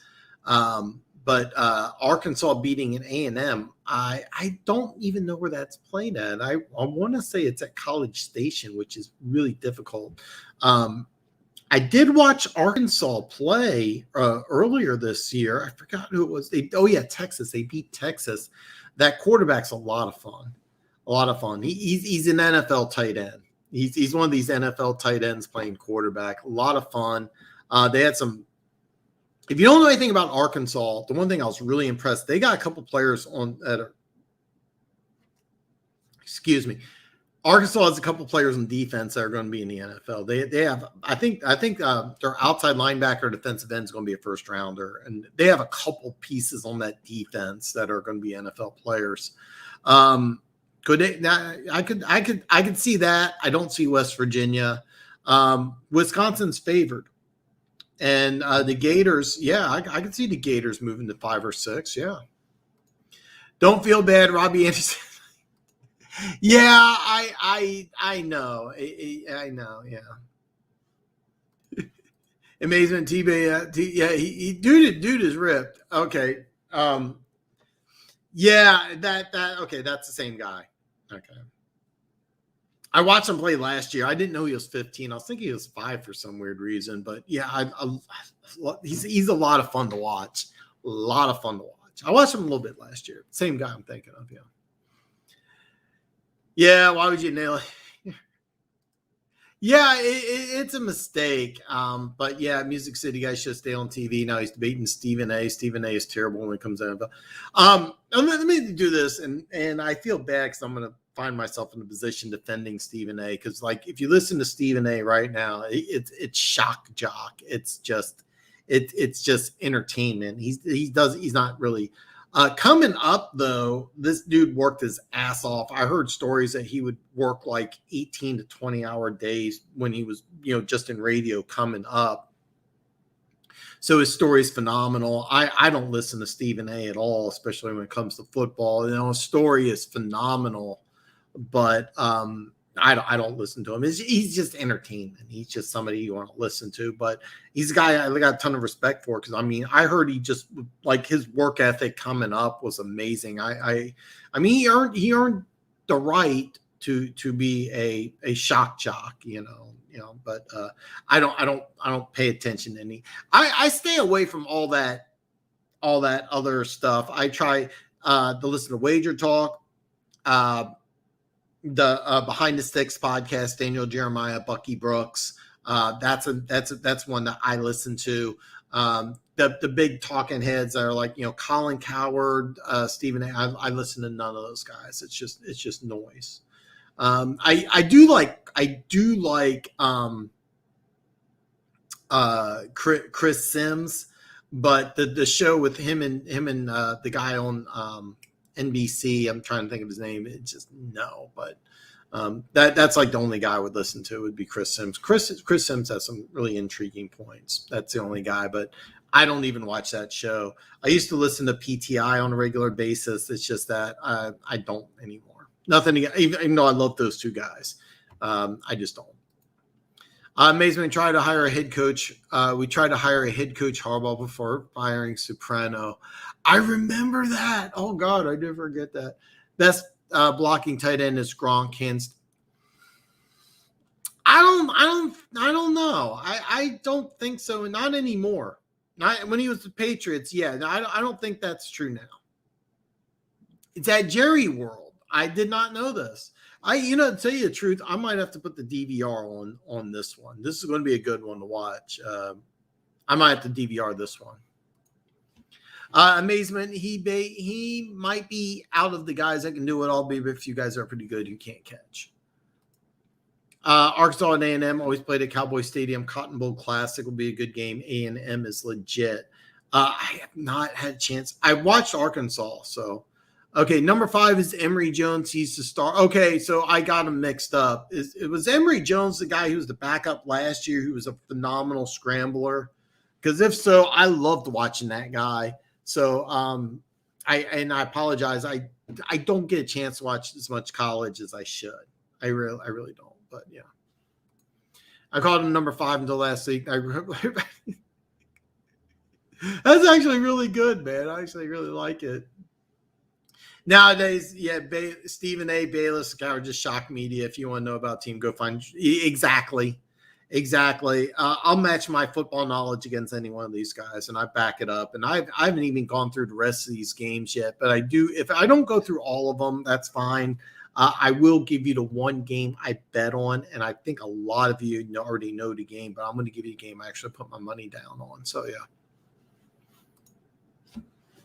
Yeah, I agree, Dan. National media is all about narratives and agenda. I'd rather listen to our guys actually follow the team. Guys that have no bias are hard to find. And that's something, even though I'm a Chiefs fan, I try to be pretty objective. So, I mean, yeah, I try to be objective, but there's always some homer in me out. But I put my money where my mouth is. And I did bet on a game. I just didn't bet on the Chiefs game. I might put a little bit down on CEH rushing yards. I have to see what the number is. So, yeah. I can't stand Stephen A. Dude reminds me of a guy who was salty, wasn't good enough to play basketball. Dude tries to talk about everything, and Joe Rogan laughed at him. He said he shouldn't talk about it. I'm going to say this, though, like Stephen A. coming up. I remember when he first came up on ESPN talking basketball, I was really, really impressed. And then he just skyrocketed. He had his own show, which was, I think, on for like 6 months or something. Now he's like the face of ESPN, and now he's just entertainment. I'm not dogging him. I mean, I would love to be the face of ESPN. I think the guy. I would love to be like the face of ESPN. Don't get me wrong, but does he know his football? No, he's more for entertainment. I mean, Joe Rogan was talking about Emmett. Wow, all right. Dan over, hey man, dude, Music City guy, thank you, man, dude, thank you. This is I should probably just end the show now. Thank you, man, thank you. I really appreciate it. This is the only thing I do, man. I need to watch more college. I need to watch more college football, but and I actually over the last couple of weeks I haven't watched as much college or as much NFL as I should. I really wanted to watch. I know Red Sea. I don't know if he's on now, but he hit me up. He's like, "Did you watch our game against Tennessee?" And I was like, "No, I didn't. I'm sorry. I feel like a dick. I just saw the highlights." So let me just go over a few more of these games here, and then I want to before I leave. And before I sign off, I do want to give you the game I put action on, and I strongly suggest you put action on it as well. And the line hasn't changed. Actually, let me do this here. Let me refresh. I'm going to start going over the rest of these games, and I'm going to give you the game that I put my money down on. As far as that Notre Dame, Wisconsin's a 6.5-point favorite. That just popped up. So, okay, so I'm going to NFL here. Okay, Washington is traveling to Buffalo. Buffalo is a 7.5-point favorite. This was at 9. The over-under is 45.5. I actually really like Washington in this one, man. I really like Washington in this one. I think they make it a close game. I'm not saying they're going to beat Buffalo, but I do like Washington in this one. Saints travel to New England. New England's a 3-point favorite. The over-under is 42.5. This has low-scoring game written all over it. I would not want to bet this one. I do not want to bet this one, but I'm really excited to watch this one. This is going to be a low-scoring game. 13-10 written all over. The Chargers travel to Kansas City. Kansas City's 7-point favorite. The over-under is 54.5. The weather is going to be beautiful. I was really hoping that the line would drop the over-under. I was hoping to get under 52. Kansas City's offense is phenomenal. Defense is garbage. I really wanted to take the over on this game, but I'm not going to. As Mazeman took the Chargers in 7. Don't blame him. Don't blame him for doing that. I really wanted the over-under to drop because I wanted to take the over, but I wasn't able to do that. I think it is going to be a high-scoring game. 54.5 is too high to bet on, though. CEH, I think will have a good game if you're into prop betting. I don't know what the number is, but I'm expecting him to have a big game. So if you can get in the low 40s, I'll probably take that, and I expect that to be what the line is. It may even be high 30s for rushing yards. The Atlanta Falcons at the New York Giants. The Giants are a 3-point favorite. The over-under is 47.5. This is going to be a fun game to watch because the Giants, in order to get the season turned around, needs this win. Atlanta actually played Tampa Bay pretty tough for a little bit. I think it's just a matter of time for Atlanta gets everything put together. Believe it or not, I actually think that Atlanta has a lot of talent. I'm just, they have Arthur Smith. He was the offensive coordinator from the Titans. Dean Pease came out of retirement. I wouldn't recommend this game, but if I would take the Giants because I think the Giants were my preseason favorite to win the East. They do not look good though. They do not look good. I'm going to read some of my comments and then we'll keep going here. It's more entertainment.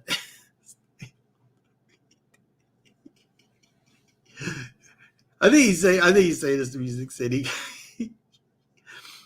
National media only cares about the Cowboys and nobody else, and I forgot how long Aaron Rodgers.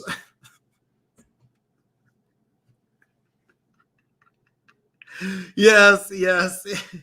What's the last game I attended live? I've had Chiefs season tickets ever since '89. I didn't go last year. I also didn't go to the playoff games, but I've been to Arrowhead over 300 times. I can go into massive detail, but a lot of really good games last year. Watching Mahomes at Arrowhead has just been awesome. But Arrowhead, the atmosphere is different because a lot of fair weather fans, a lot of fans that really aren't football fans were there. There's it's more like an event than a football game. Kind of a complaint I have about Arrowhead. Arrowhead used to be just this rocking stadium, and me and my dad decided we're not going to go. My sister and her husband, they're going to the games. My sister said somebody threw up in front of her, so she's like, yeah, you guys miss Arrowhead, and I don't miss it at all. It's kind of cool though. This Sunday I'm actually going to go over to my dad's house. We're going to watch a game, and then when I come back home it'll take me several hours to get caught back up. Because I'm going to watch the Red Zone. I'm going to watch the other game. I'm going to watch everything else that's on DVR. So Sunday, it's going to be a very busy day, but I get to spend some time with my dad. So that's pretty cool. I don't remember the exact game. It was the last regular season game. I want to say Chargers. Maybe it was Broncos. I'm drawing a blank, actually. But, yeah. Not 2020. It would be 2019. But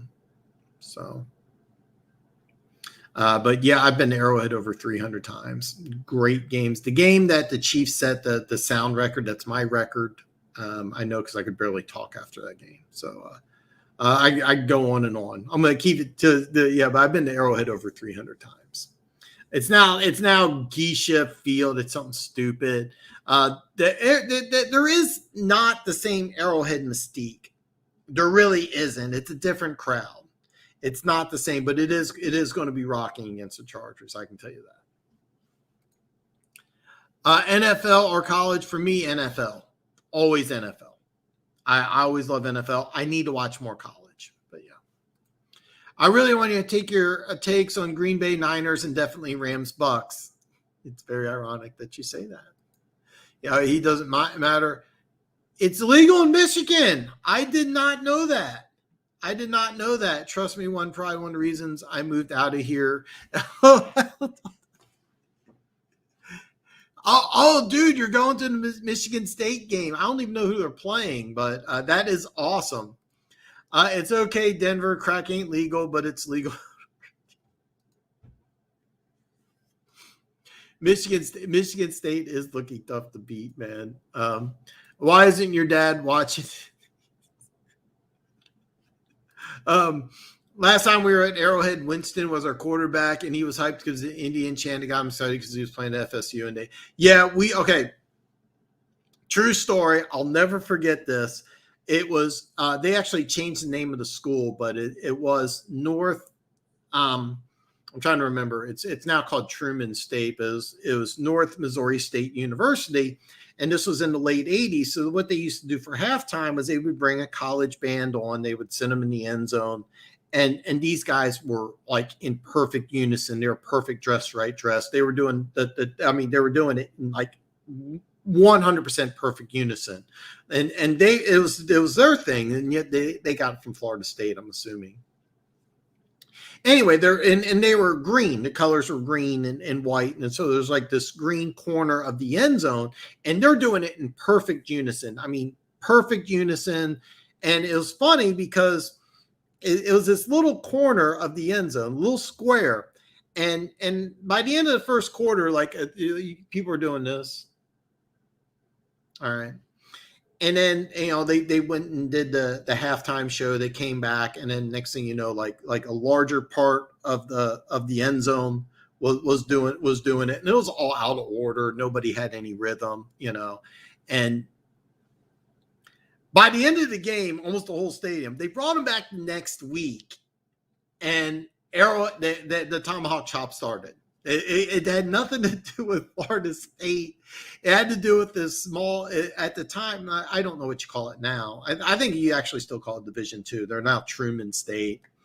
But it all started from a very small college band in the late 80s when Marty Schottenheimer took over. So, yeah, they came twice, and they were perfect. I mean, it was amazing.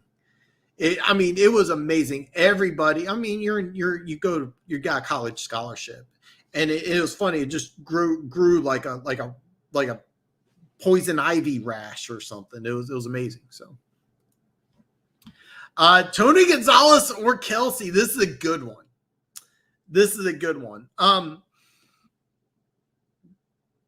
The question is between the two is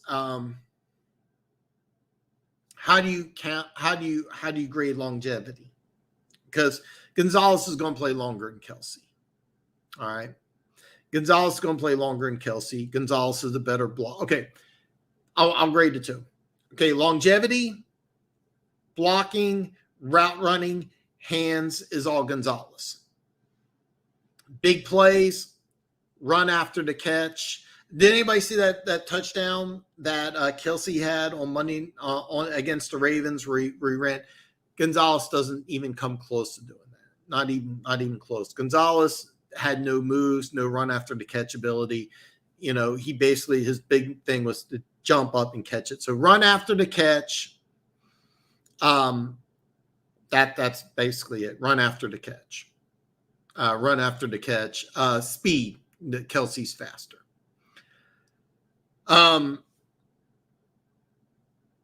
Longevity is how you do it. All right. I consider longevity a big piece of which player do I want.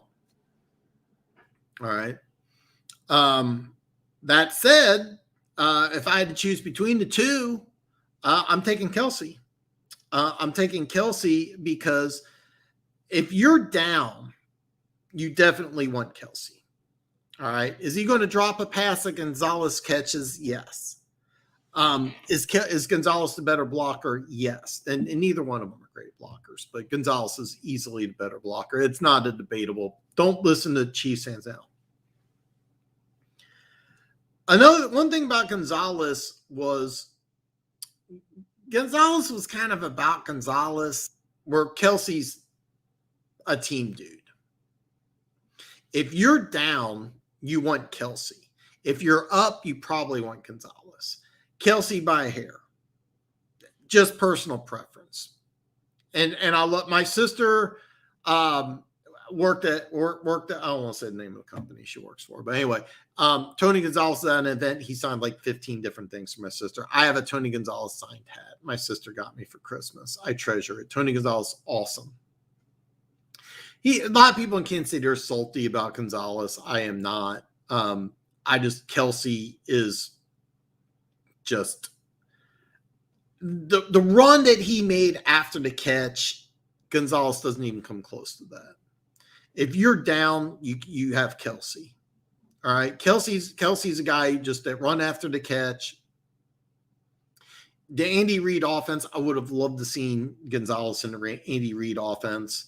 But yeah, Kelsey by hair, by one of my hairs. So I had no idea it was legal in Florida. I should have known that. Yeah, I had no idea. Vandy versus ET. You know what? I've only been to one or two. My buddy Tim took me to an MU game, and one of the things, if you've never been to an MU game, it's annoying as hell.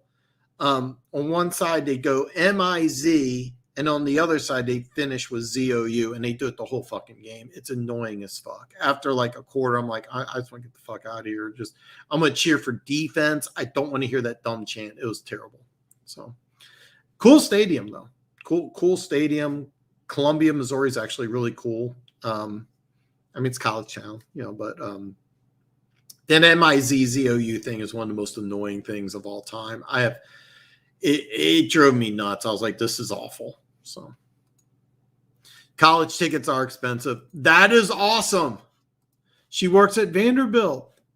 Vanderbilt has a nice looking campus, so a small stadium, doesn't seat a lot from what I saw. I think their stadium, especially by SEC standards, is definitely the smallest. I want to say it fits like 50,000. So I'm going to go back to the games here. Chicago goes to Cleveland. Chicago's a 7.5 point dog. The over-under is 44.5. I actually love the over on this game because I think Justin Fields will get a touchdown or two in garbage time. I think the Bears defense is really good. Even though I do like the over on this game, I didn't check the weather report. I should have checked the weather report. I would actually bet on, if I had to, for Chicago to cover. But I do like the over at 44.5. I think Justin Fields, you may want to put some action on some prop bets. I think he has a really good, there could be depends on what number you get. I don't have them available, but I would take over on his rushing yards. And I do like Chicago to cover, but I would take the over. And the reason why is I see a garbage touchdown too late. Pittsburgh at Cincinnati, the number I wanted was 3. I got 3.5 like a dick. So I'm mad at myself for that. Vegas and Miami. Miami comes to Vegas. This number's been dropping, which I really don't understand. Vegas is a 3.5 point favorite. Over under is 44. I really like Vegas in this one. I know the hook is kind of a bitch, but I do like the Raiders. The Raiders are for real, folks. The Raiders are for real. With Tua, I wouldn't like 3.5. Brissett will get an opportunity, and I do like Brissett, but he has to make some plays. And if he didn't make them against Buffalo, even though he has some practice, then I'm not really sure what he's going to do. I think Buffalo might have better defense than the Raiders, so it'll be interesting. But I'm not putting action down on that one. But the Raiders to cover 3.5 is safe. Denver or the Jets travel to Denver. Denver's a 10.5 point favorite. Over under is 41.5. That's a tough game. I would avoid this like the plague. I think Denver could easily cover 10.5. Denver's another team that looks really, really good. The Jets, I think, are terrible. The Jets are my favorites to have the number 1 pick in the draft.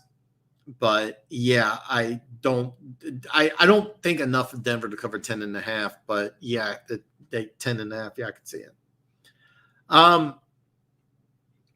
Tampa Bay travels to the Rams. Tampa Bay is, I could have sworn Tampa Bay was a 1-point dog. They are now a 1-point favorite. Lots of action on Tampa Bay.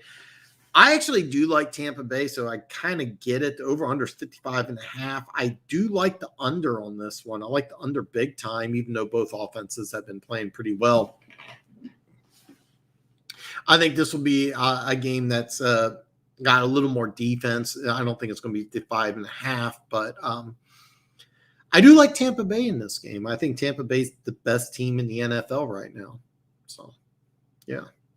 Yeah, they were a 1-point dog. According to this, they're a 1-point favorite, Mike. I was positive they were a 1-point dog, and I almost put action on them as a dog. I almost put the money line, and I didn't. They're now a 1-point favorite to my bookie, so a lot of action on Tampa Bay, and I actually do like Tampa Bay quite a bit. So, Vandy had a great baseball team, top pitching. I did not know that. I've been told the stadium is really nice. It is small, especially by SEC standards. What do you think we'll get for Collins?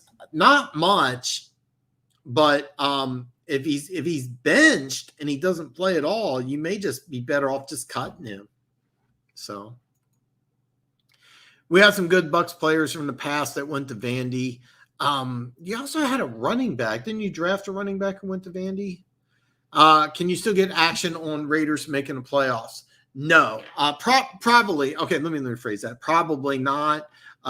If you paid attention, I did take action, a small part, but I took the action on the Raiders over 8, and I thought that was pretty solid. I got a good number on the Raiders too. So, yeah, I don't think you can, but the Raiders and the Broncos are going to be 2 teams that challenge for wild card spots. I still like Kansas City to win the division, obviously, but one thing I will warn you is that the Raiders' last 2 years have completely fallen apart the last half of the season. They have to prove that trend does not continue. Do you hate kickers as much as I do? They wreck games so much, drives me crazy sometimes. They're so mentally fragile too. They go south mental-wise. I probably not as much as you do, but I think having a good kicker is very important. One thing I've noticed is that the better teams in the league really put a big priority on kickers. Minnesota should have won that game last week, but they didn't.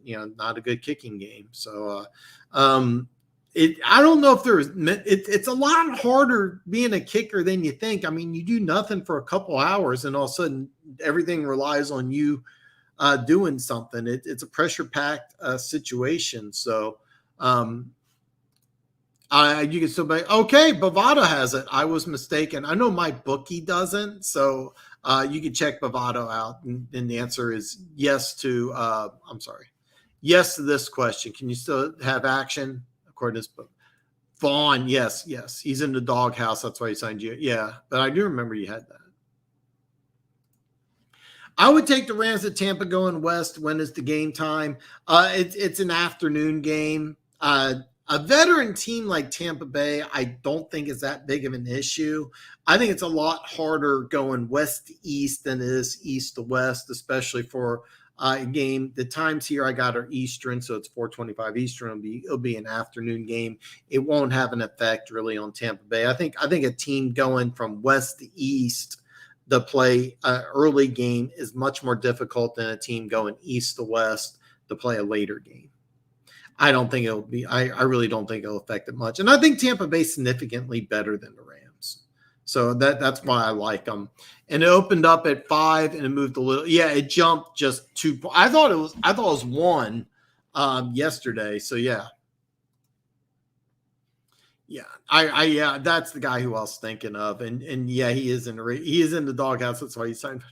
So, Keyshawn Vaughn, the Bucks are on. Yeah, they suck. He was a lot of fun to watch at Vanderbilt. I actually remember him. Oh, although we got nice kickers, actually, yes, Ryan Succop was a phenomenal kicker, and I remember he left to go to Tennessee, and then Tennessee came here, and the year after Tennessee beat the Chiefs in the playoffs, Succop signed with Tennessee. Tennessee came here in a regular season game, and it was like 10 degrees out. I mean, it was so cold. It was just bitter cold, but no wind. And Succop won the game on a last-second field goal. All right, he missed it, and Andy Reid called a timeout, and he missed it, and then he kicked again after the timeout and made it. It was a 54-yard field goal, and it was hardly any wind, but it was like with the wind chill, it was like zero. I mean, it was bitter cold. I mean, I was dressed up like Frosty the Snowman. And yes, the Succop. Yeah, I remember that. Yeah, exactly. I remember that game. I was at that game. Yeah, could be our first of 2 trips to LA. If you know, it could be. It could be. They're the best team in the NFL right now. Before the season started, they said this would be the only game the Bucs would open as dogs, which they did. Yeah, it'll be the only time. It'll be the only time. So, next game is Seattle traveling to Minnesota. Seattle is, it was at 1. It's now 1.5 point favorite. The over-under is 55, a very high number. I do like Seattle in this, even though I have a major man crush on Zimmer. I think Zimmer will end up going 0-3 and will be officially on the hot seat. And we have an interesting Monday night game. Philly at Dallas. Dallas is a 3.5 point favorite. Over under is 52. This will be very interesting because I think both these guys, I actually am really looking forward to this game because I'm not really sold on either one of these teams.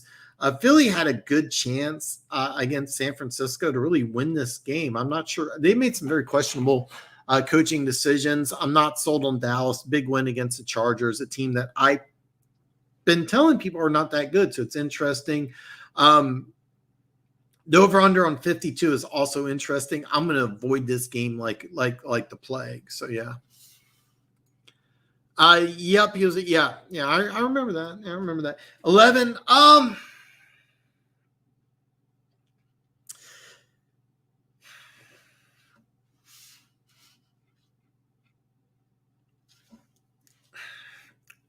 I want to say yes.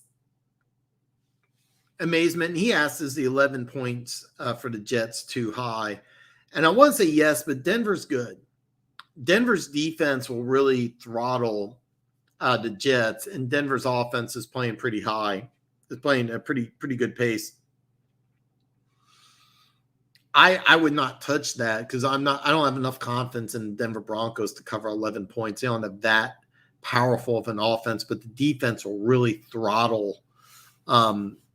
Will really throttle the Jets offense. 16 might be generous for what the New York Jets do on defense. Only like they may need a special teams play or a or like the pick 6 or something in order to get to 16.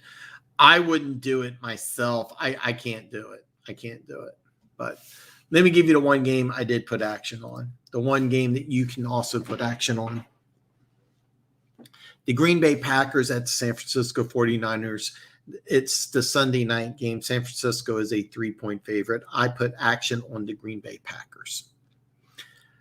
Green Bay will win this game out. I have been saying this for months. San Francisco is not that good of a team. Is Green Bay one of the 2 best teams in the NFC? I don't think so. They've been to the last 2 NFC conference championship games. I think they're going to take a step backwards. Are they better than the San Francisco 49ers? Yes. I did take the 3 points. I should have took the money line. I'm aware of this. And I may actually put some extra down on the money line. The Packers are going to win this game. I took the 3 points. I know the 49ers have had Green Bay's number the last couple of years, but if you're not aware, San Francisco has massive injuries on the running back position. Almost all their running backs are out. 2 of them are game time decisions. So if they are going to win this game, they're going to have to do it by throwing the football. Green Bay has some pretty good pass rushers. The secondary's been so-so. It's not going to matter. Green Bay's going to win this game outright. You can get 3 points. I took 3 points. I suggest you take the 3 points. I have been saying this for a while. San Francisco does not have that good of a team. Everybody says it. Everybody says that this is a playoff team, that they're a team that's going to challenge. They are not. San Francisco does not have that good of a team. I'm not sold on Green Bay, but Green Bay will win this football game, and I took the 3 points. I took the 3, but I took the 3 points. So I would suggest you take the 3 points and you will collect. I went ahead and I bet on it. So actually, let me see here. Yeah. So I put 50 on Green Bay to cover the 3. I got negative 105, which is a good number. And I put 25 on Pittsburgh to cover 3.5, and I'm really mad about 3. So Jets could be worse than the Jets are in my opinion the worst team in the league. Chubb out for the Broncos. It's a ton of injuries this week. Yeah, there's some injuries, but the Jets are. Here's the deal: Denver definitely will win this game. Just 10.5 is a big number, man. It's just such a big number. At least the Lions fight. They are scrappy. They are scrappy. How do you think? Absolutely, this will affect them. They're everything about the Niners is built off the running game and a good defense. Without the running game, they're going to have to throw the ball. It's not Jimmy G's strong suit, even though he's had some good games. Green Bay will win this game. Amazing. Yeah, Mike, if you haven't figured this out, amazement, Mike likes to kind of give our Lions fans some shit. So. Packers, yes, they do. Yes, they do. But this is something that they've lost a couple times.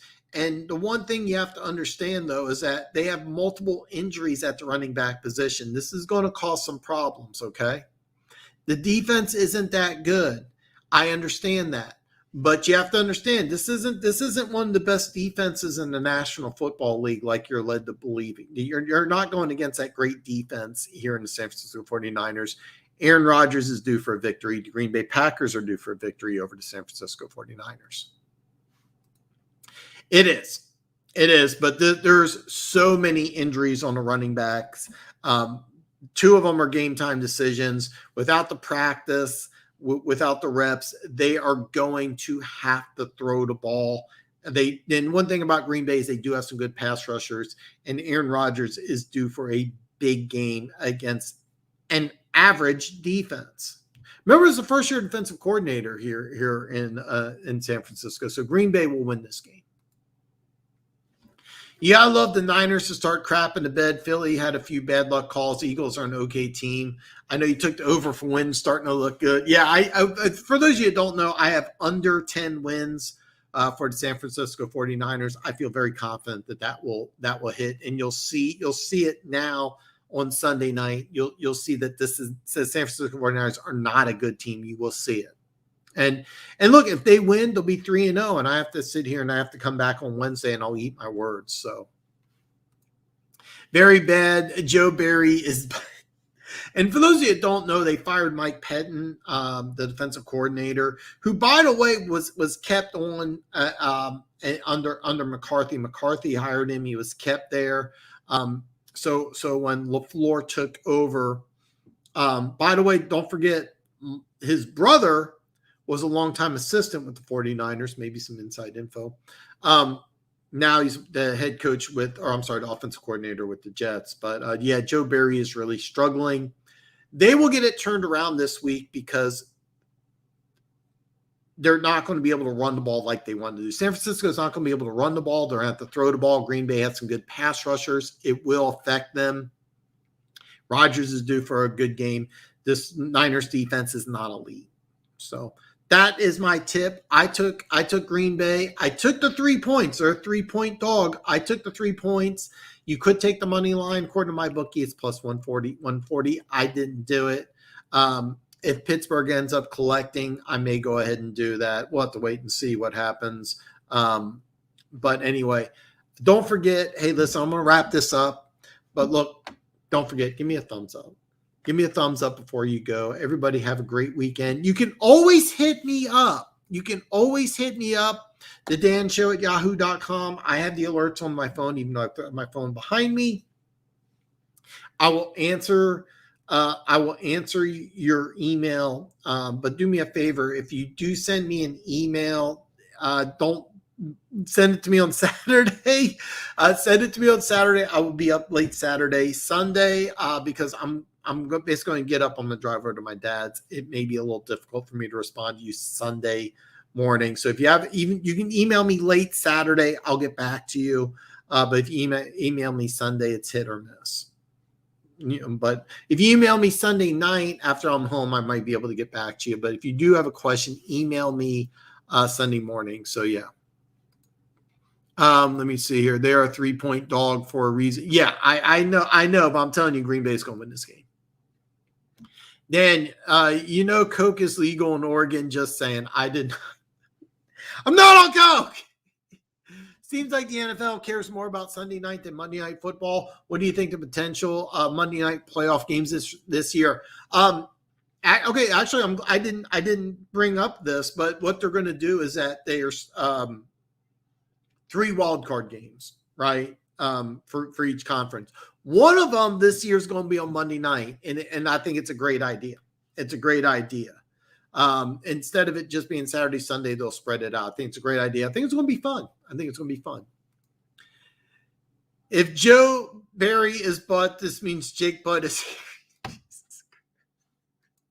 In honor of Alex, go Cowboys! Alex, have fun hunting. I hope you had a great time, and for you, go Cowboys. Man, this is a lot of fun, amazement. Thank you for joining. Good luck, even though you bet against my Chiefs. Very good luck this week, and hopefully you will take my advice and bet on Green Bay and win some money. Mike, hey man, you have a great night. Have a great weekend. Enjoy your Saturday. And hey, man, let's wrap it up. Hey, guys, thank you so much. Don't forget, give me a thumbs up on the way out. If you have a comment, drop it below on YouTube. It helps out the algorithm. If you have any questions, you can always email me here. Just do it on Saturday. I may not be able to get back to you on Sunday. Have a great weekend. I'll see everybody back on Wednesday.